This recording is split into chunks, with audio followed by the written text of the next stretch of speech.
Halo, selamat pagi semuanya.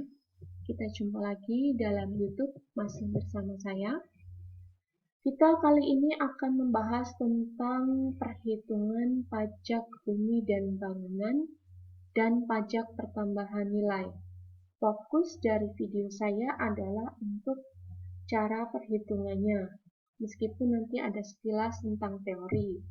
Untuk detail teori tentang PBB dan PPN akan saya berikan melalui alamat situs link yang saya berikan nanti ketika pembelajaran di Google Classroom. Baik, langsung saja. Yang pertama kita akan melihat dulu fokus ke perhitungan PBB atau pajak bumi dan bangunan. PBB adalah pajak yang dikenakan pada seseorang atau badan hukum yang memiliki, menguasai, atau memperoleh manfaat bangunan dan atau mempunyai hak atau manfaat atas permukaan bumi. Silahkan sambil dicatat seperti biasanya. Ini adalah definisi dari PBB. Oh ya, dalam perjalanan video saya ini nanti jika ada pertanyaan bisa langsung ditanyakan melalui forum di Google Classroom atau ke WA saya selama jam pelajaran. Saya lanjutkan. Yang berikutnya, PBB diatur dalam Undang-Undang Nomor 12 Tahun 1994. Inilah wujud dari bukti fisik pembayaran PBB. Sebenarnya bukti ini mestinya juga dimiliki oleh bapak ibumu di rumah, karena mereka pasti juga membayar PBB. Cobalah sesekali tanyakan tentang bukti pembayaran PBB, dan kalian akan mengerti bagaimana cara perhitungannya, karena di situ akan tertulis jelas berapa nilai jual objek bumi dan bangunan di mana kamu tinggal. Gitu ya. Ini yang saya ambil dari internet sebagai contoh. Kemudian yang berikutnya, masih berkaitan dengan PBB. Objek pajak dari PBB adalah tanah dan bangunan. Kalau YouTube saya yang lalu mengenai PPH, objek pajaknya adalah penghasilan. Lalu PBB. Subjek pajaknya adalah orang atau badan yang memiliki hak memperoleh manfaat atas bumi dan atau bangunan atau yang menguasai suatu bangunan. Jadi siapapun yang memiliki manfaat atas bumi dan atau bangunan atau bahkan menguasai suatu bangunan, maka dia masuk kategori subjek PBB. Subjek itu berarti siapa yang membayar PBB. Objek berarti barang apa yang dikenai PBB. Yang berikutnya, dalam PBB ada istilah nilai jual objek pajak yang biasa disingkat NJOP, yaitu harga rata-rata yang diperoleh dari transaksi jual beli secara wajar. Jadi ketika tanah dan bangunan dijual atau dibeli dalam harga yang wajar, maka akan ada yang disebut dengan nilai jual objek pajak. Yang berikutnya, nilai jual objek pajak ditentukan melalui perbandingan harga dengan objek lain yang sejenis atau nilai perolehan baru atau NJOP pengganti.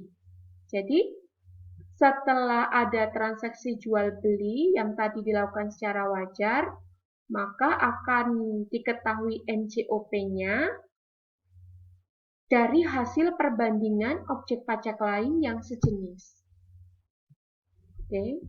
Lalu yang berikutnya, dalam PBB juga ada istilah nilai jual objek pajak tidak kena pajak atau disingkat NJOP TKP, yaitu sebagai dasar perhitungan PBB yang mulai tahun 2001 itu tarifnya dinaikkan dari yang sebelumnya 8 juta menjadi 12 juta. Artinya apa?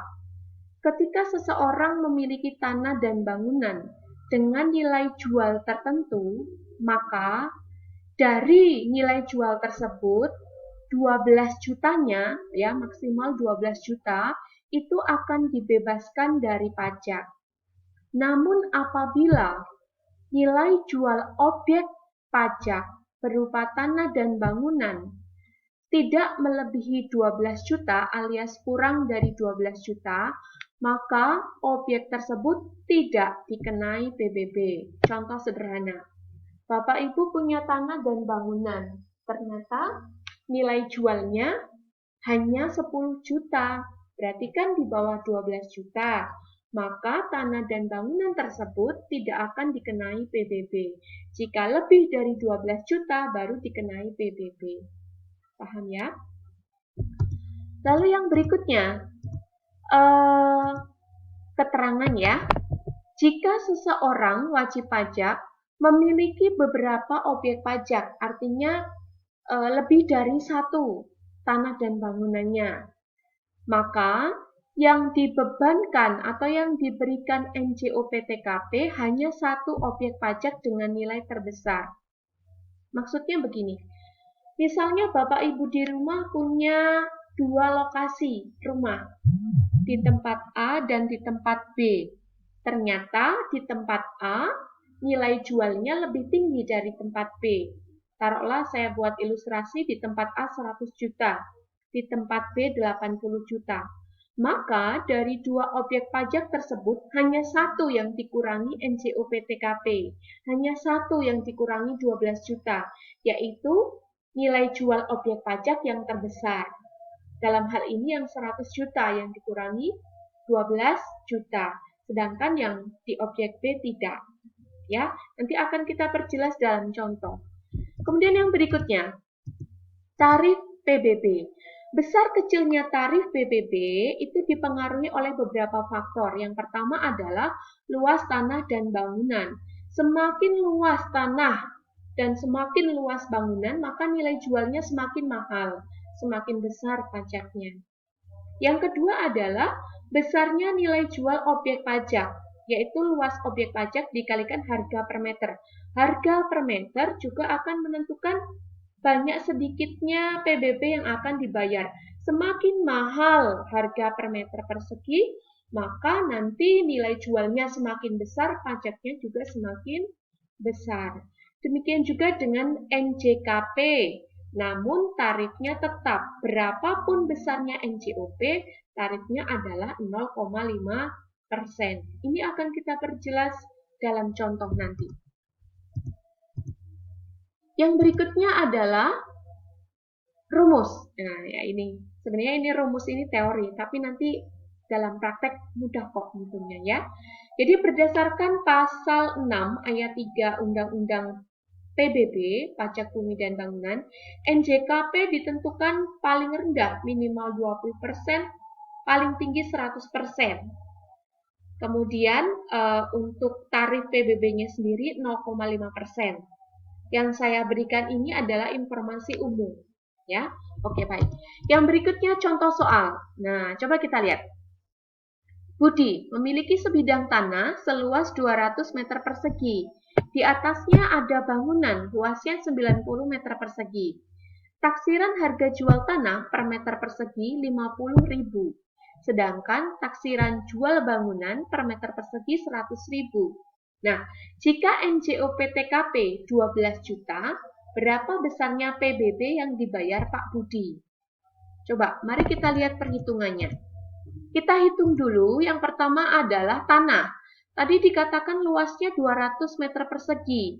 Dengan nilai jual 50.000, maka nilai jual tanah adalah 12.500.000. Sedangkan bangunan luasnya 90 meter persegi dikali harga jual 9 juta hasilnya ya.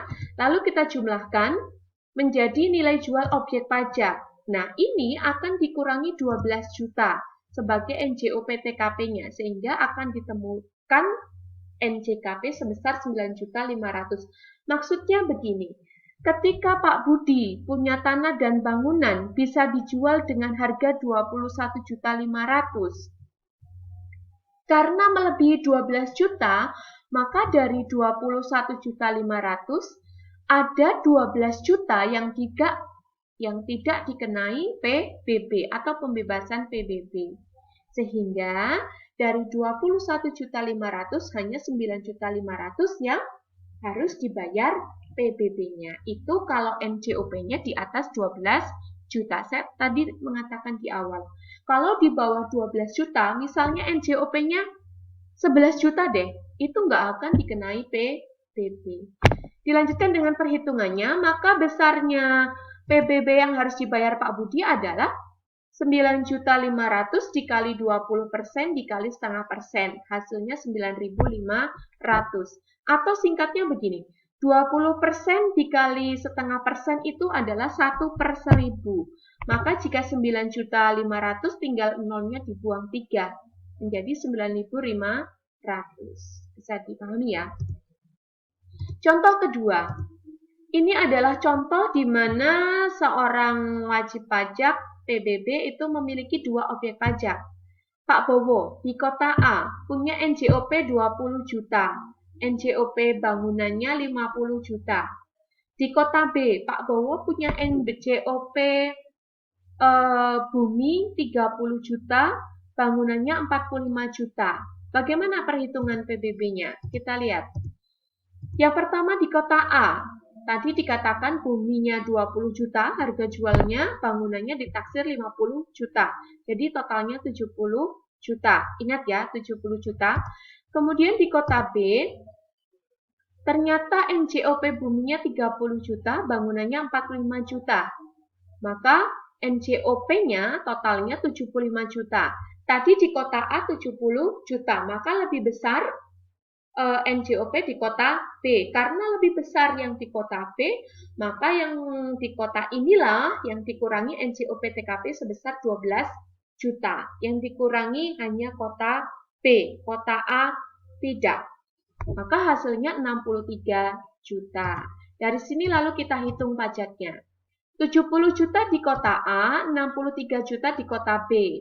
Maka total NJOP-nya adalah 133 juta. Jadi perhitungannya 133 juta dikali 20% dikali setengah persen.